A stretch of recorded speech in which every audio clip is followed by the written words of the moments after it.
নমস্কার। যুক্তি তর্ক সঙ্গে অর্কই আপনাদের স্বাগত। আপনাদের সঙ্গে আমি অর্কপ্রভ সরকার। ৪৭তম প্রেসিডেন্ট হিসাবে ডোনাল্ড ট্রাম্প শপথ নিয়েছেন আমেরিকায়। শপথ নিয়েই তিনি তার খেলা শুরু করে দিয়েছেন। ওয়ার্ল্ড হেলথ অর্গানাইজেশন থেকে আমেরিকা বেরিয়ে এসছে। আমেরিকা ওয়ার্ল্ড হেলথ অর্গানাইজেশনের যে আর্থিক দায়ভার আমেরিকাকে নিতে হয়, আমেরিকা মনে করছে এত আর্থিক দায়ভার আমেরিকা কেন নেবে, অন্যান্য দেশকেও এগিয়ে আসতে হবে। তাই ওয়ার্ল্ড হেলথ অর্গানাইজেশন থেকে আমেরিকা সরে এসছে। প্যারিসের যে জলবায়ু পরিবর্তনের যে আছে, ক্লাইমেট চেঞ্জ নিয়ে যে প্রতিষ্ঠান আছে, সেখান থেকেও আমেরিকা সরে আসছে। কারণ কার্বন নিঃসরণ কমানোর জন্য উন্নত দেশগুলো উন্নয়নশীল দেশগুলোকে সাহায্য করে। আমেরিকা বলছে শুধু আমেরিকা কেন সাহায্য করবে, অন্যান্য দেশগুলো এগিয়ে আসুক। অর্থাৎ পুরোপুরি ট্রানজাকশনাল ফিলোসফি নিয়ে ডোনাল্ড ট্রাম্প আমেরিকাকে 4 বছর ধরে চালাবেন। তার মাগা মানে মেক আমেরিকা গ্রেট এগেন এই স্লোগানের মধ্যেই পুরো বিষয়টা লুকিয়ে আছে।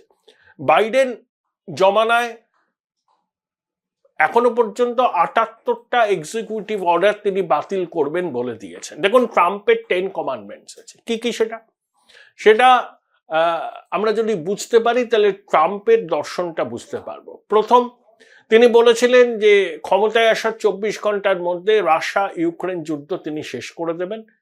সেটা এখনো পর্যন্ত সফল হননি, কিন্তু তিনি ইউক্রেনের উপর প্রবল চাপ দিচ্ছেন এবং তার ফর্মুলাটা এই, যে অবস্থায় এখন দুপক্ষ দাঁড়িয়ে আছে সেখানেই যুদ্ধবিরতি হোক, ইউক্রেনকে তার টেরিটরি কিছুটা কম্প্রোমাইজ করতে হবে, বিনিময়ে ইউক্রেনকে ন্যাটোর সদস্য করা হবে।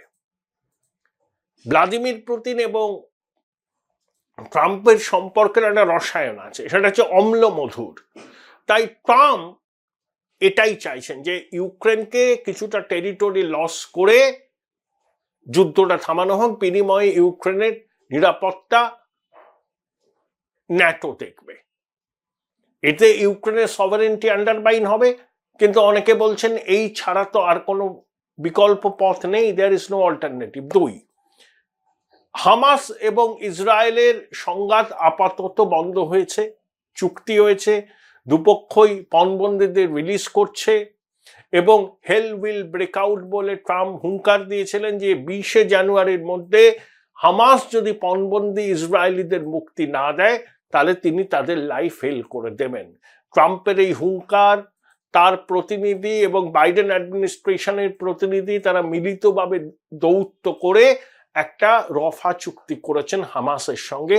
কিন্তু কতদিন গাজা সহ মধ্যপ্রাচ্য শান্ত থাকবে তা নিয়ে প্রশ্ন আছে, কিন্তু আপাতত এটা ট্রাম্পের সাফল্য বলেই ধরা যায়। 3, তিনি ইরানের অ্যাক্সিস অফ ইভিলকে খতম করার জন্য যা করার করবেন, সেক্ষেত্রে নেতানিয়াহুর সরকারকে সহায়তা করবেন এবং ইসরায়েলকে বশ্যতা স্বীকার করতে বাধ্য করাবেন।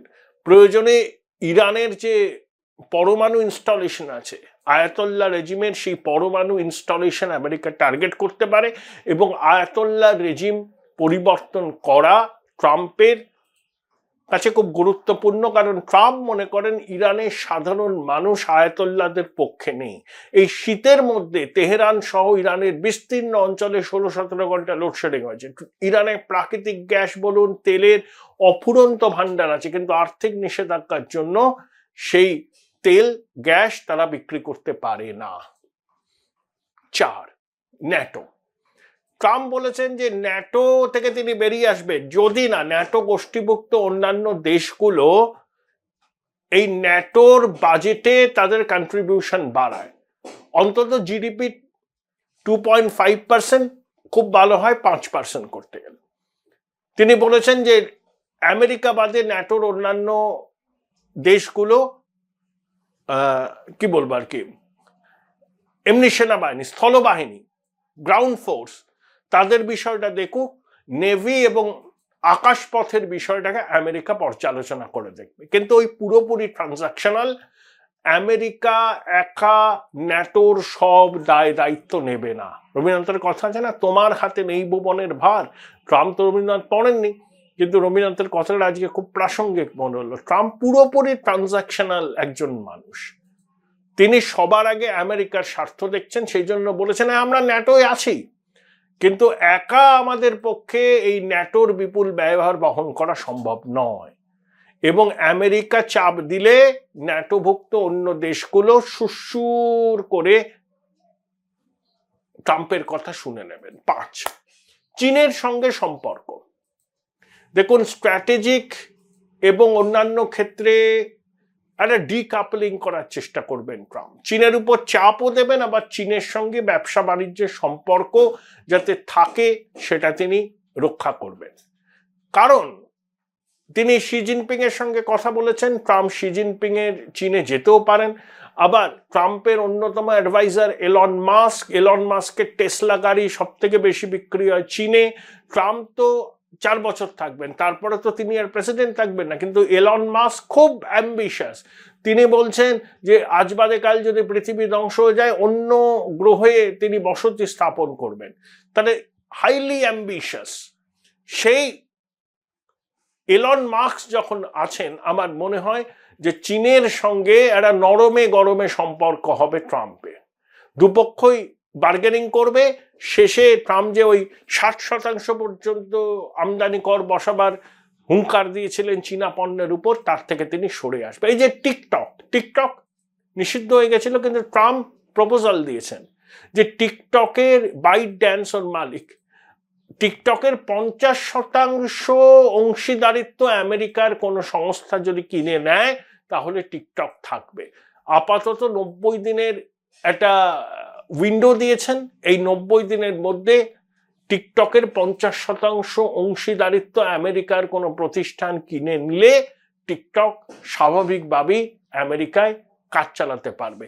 এই 90 দিনের যে উইন্ডো দিয়েছেন, এখন টিকটক চলছে আমেরিকা। এই 90 দিনের উইন্ডোর মধ্যে আমেরিকার কোনো প্রতিষ্ঠান টিকটকের 50% অংশীদারি কিনলে Join Indian Institute of Hotel Management now.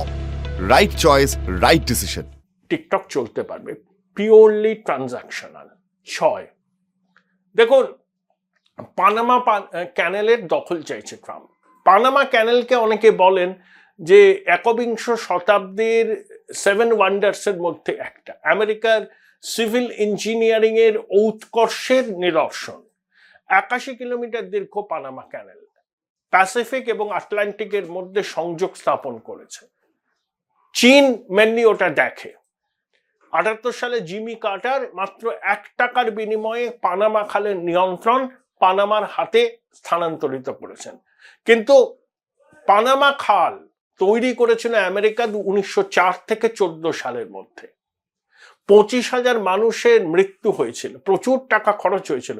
প্রথমে 1881 সালে ফরাসিরা এই উদ্যোগ নেয়, কিন্তু অর্থাভাবে এর ভায়াবিলিটি না থাকায় তারা 1898 সালেই প্রকল্প থেকে হাত গুটিয়ে নেয়। 1904 সাল থেকে আমেরিকা প্রযুক্তিবিদরা পানামা খাল তৈরিতে হাত লাগায়। 10 বছর লেগেছিল। আমেরিকা বলছে যে পানামা খাল আমাদের সৃষ্টি, কিন্তু সেখানে চীন কেন মাতব্বরি করবে? তাই পানামা খালের নিয়ন্ত্রণ অর্থনৈতিকভাবে আমেরিকার কাছে খুব গুরুত্বপূর্ণ। তাই পানামা খালের নিয়ন্ত্রণ আমেরিকা নেবে। তারপরে ধরুন গ্রিনল্যান্ডের আয়তন কিন্তু মেক্সিকোর থেকে বড়। গ্রিনল্যান্ডের উত্তর প্রান্তে আমেরিকার বিমান ঘাঁটি আছে। আবার গ্রিনল্যান্ড আমেরিকার কন্টিগুয়াস হলেও কালচারালি ইউরোপের সঙ্গে গ্রিনল্যান্ড বেশি সম্পৃক্ত। মাত্র 60,000 মানুষ থাকে, সেখানে আত্মনিয়ন্ত্রণের বিষয় আছে ইত্যাদি। কিন্তু সব থেকে বড় ব্যাপার, বেনিয়া ট্রাম্প একটা জিনিস মনে করেছেন কি, যে গ্রিনল্যান্ডের এই যে বরফ জমা, তার নিচে অফুরন্ত প্রাকৃতিক সম্পদ আছে, রেয়ার আর্থ, স্ক্যান্ডিয়াম, লিথিয়াম প্রভৃতি, যেগুলো ইলেকট্রিক কারের ব্যাটারি থেকে শুরু করে বহুবিধ কাজে লাগে। এই ট্রেজার ট্রোভ যদি আমেরিকা হাতে নিতে পারে, তাহলে ব্যবসা বাণিজ্যের ক্ষেত্রে আমেরিকার প্রভূত উন্নতি করতে পারবে। এটাই গ্রিনল্যান্ডের দখল নেবার জন্য ট্রাম্পের এই যে উদ্যোগ, তার পিছনের কারণ। তারপরে আসুন, তিনি অভিবাসন নিয়ে করা হবে। 13 লক্ষ বেআইনিভাবে যারা অনুপ্রবেশ করেছে আমেরিকা, ট্রাম্পের মতে তাদের ধাপে ধাপে ডিপোর্ট করা হবে। আমেরিকা মেক্সিকো সীমান্তে 60 কিলোমিটার পাঁচিল দেওয়া হয়েছে, সেখানে ডিটেনশন ক্যাম্প হবে। আবার ট্রাম্প ডিমান্ড বেস অভিবাসীদের আসার পক্ষে, কিন্তু বেআইনি ভাবে নয়, আবেদন করে আমেরিকায় আসতে হবে। যেমন H1B ভিসা, 85,000 H1B ভিসা দেয় আমেরিকা, তার 70% উপর ভারত নেয়, বাকিটা চীন নেয়। চীনের পার্সেন্টেজ কম, মূলত হাই স্কিল তথ্য প্রযুক্তি ক্ষেত্রে H1B ভিসা দেওয়া হয়। ট্রাম্পের আগের ডিসপেন্সেশনে সম্ভবত 2018 সালে H1B ভিসা আবেদন করে 24% মানুষ পায়নি, কিন্তু ট্রাম্প তার অবস্থান বদলেছেন, কারণ তার সঙ্গে এলন মাস্ক, বিবেক রামস্বামী, টেক জায়ান্টরা আছেন। তারা জানেন H1B ভিসার গুরুত্ব কতটা। আমাদের যেমন সুন্দর নাদেলা, সত্য নাদেলা, সুন্দর পিচাই, সবাই তো H1B ভিসা নিয়ে গেছেন, এবং কি ইলন মাস্ক। তাই H1B ভিসার উপর ট্রাম্প খুব খড়গহস্ত হবে বলে আমার মনে হয় না ব্যক্তিগতভাবে। জানি না, he is a very unpredictable man. শেষ পর্যন্ত কোথাকার জল কোথায় দাঁড়াবে এত তাড়াতাড়ি সেটা বলা সম্ভব নয়। যেমন ট্যাক্স রিফর্ম করবেন ট্রাম্প। 2017 প্রথমে ক্ষমতায় এসে তিনি ওবামা কেয়ার বাতিল করেছিলেন। তিনি কর্পোরেট ট্যাক্স স্ল্যাশ করবেন, পার্সোনাল ট্যাক্স স্ল্যাশ করবেন, এবং ওয়েলফেয়ার মেজারের অনেক কাটছাট করবেন। যেমন গভর্নমেন্ট এফিসিয়েন্সি ডিপার্টমেন্ট হচ্ছে এলন মাস্ক, বিবেক রামস্বামী। অপ্রয়োজনীয় খরচ বন্ধ করা, সরকারি কর্মীদের কর্মদক্ষতা বাড়ানো, এগুলো হচ্ছে ঘোষিত লক্ষ্য। আসলে ট্রাম্পের উদ্দেশ্য হচ্ছে কস্ট কাটেল করে একটা এফিশিয়েন্ট অ্যাডমিনিস্ট্রেশন তৈরি করা। এবং একই সঙ্গে ট্রাম্প বেসিক্যালি কনজারভেটিভ, তিনি গর্ভপাত বিরোধী, সেই নিয়েও কঠোর আইন আনবেন। এলজিবিটিদের অধিকার কি থাকবে, ট্রান্সজেন্ডারদের অধিকার কি থাকবে, সে নিয়ে বিস্তর প্রশ্ন। এই মুহূর্তে বলা যাবে না, যত সময় যাবে তত ট্রাম্পের উদ্দেশ্য সম্পর্কে আমরা পরিষ্কার হতে পারবো।